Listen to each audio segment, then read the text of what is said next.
Well, hello everyone, and welcome again to my study here at the church. Glad to welcome you today. Just wanted to share some thoughts.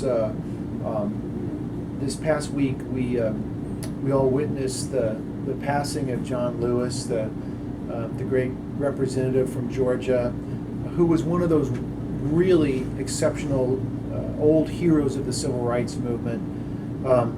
And so I got to looking a little more into his life and learned that he was one of the first leaders who joined Martin Luther King, and he was in those three marches from Selma to Montgomery, Alabama.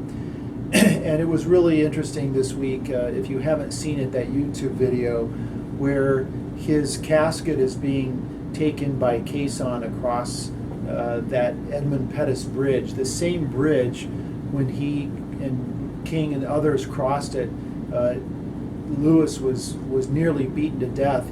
His skull was fractured, and that was March 7th, 1965. I was about 3 years old at the time. The good news is that their suffering and their courageous act led to the Voting Rights Act of August of that same year, and then he went on to become a great leader in Georgia, but then also rising to the House of Representatives. But just an amazing man, and it was a real tribute that his body was taken across that bridge again, and that the casket was lying in state at the Capitol Rotunda.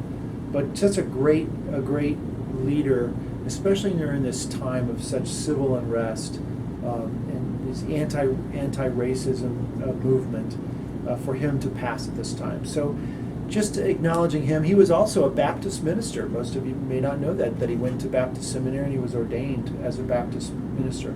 But he had this one saying that really stuck out. He said, sometimes you've got to get into good trouble, necessary trouble. Good trouble, necessary trouble, which is a lot different from just bad, unnecessary trouble. But you have to put your neck out there on the line sometimes, and certainly he did it. So God bless the memory, the life, and the ministry of John Lewis.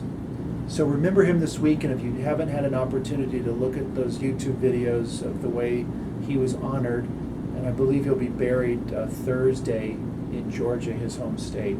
So take a look at those videos and give thanks to God for these great people of history who've helped change our world for the better, who were willing to put their neck out and get into some good trouble, some necessary trouble, so that the world might be a better place. God bless, and we'll see you next